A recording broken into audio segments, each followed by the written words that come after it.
Good afternoon. आज मैं हरिवंश राय बच्चन जी की मधुशाला कविता के साथ आई हूँ।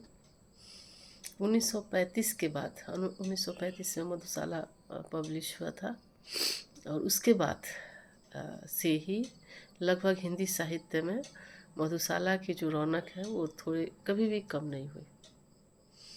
तो कुछ जो बहुत ही गूढ़ बातें हरिवंश बच्चन जी ने कही, उसको हम लोग आज यहाँ पे थोड़ा देखेंगे।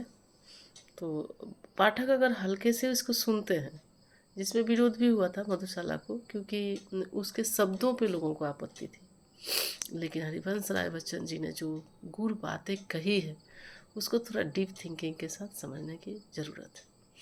तो हम लोग कोशिश करेंगे उसको समझने का, क्योंकि कुछ कॉमन वर्ड्स है जो बार बार आती है मधुशाला के संग्रह में।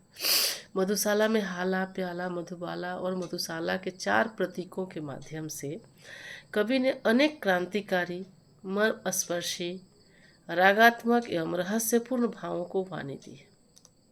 हम पाठकों को मधुशाला की मस्ती और मादकता में खो जाने के लिए आमंत्रित करते हैं। तो चलिए मैं आपको मधुशाला की बस 1 या 2 मैं सुनाती हूँ आपको, और अगर आपको अच्छा लगे आप बताइए, मैं और भी सुनाऊंगी। किसे नहीं पीने से नाता, किसे नहीं पीने से नाता, किसे नहीं भाता प्याला, इस जगती के मदिरालय में तरह तरह की है हाला। अपनी अपनी इच्छा के अनुसार सभी पी मदमाथे, एक सभी का मादक साकी, एक सभी की मधुशाला। फिर उन्होंने कहा, वह हाला कर शांत सके जो मेरे अंतर की ज्वाला, वह हाला जो शांत कर सके मेरे अंतर की ज्वाला, जिसमें मैं बिंबित प्रतिबिंबित, जिसमें मैं बिंबित प्रतिबिंबित, प्रतिपल वह मेरा प्याला। मधुशाला वह नहीं जहाँ पर मदिरा बेची जाती है, मधुशाला वह नहीं जहाँ पे मदिरा बेची जाती है, भेंट जहाँ मस्ती की मिलती मेरी तो वह मधुशाला। भेंट जहाँ मस्ती की मिलती मेरी तो वह मधुशाला।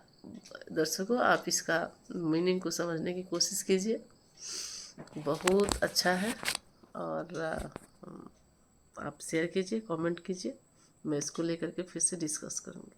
मधुशाला की यात्रा पे हम लोग हैं।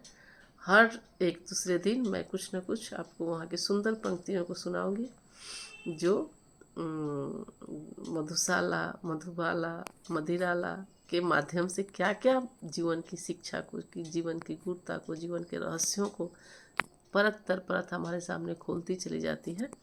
उस मधुशाला के सफ़र में हैं हम लोग, और 1 बाय 1 हम लोग उसके बारे में चर्चा करते रहेंगे। धन्यवाद।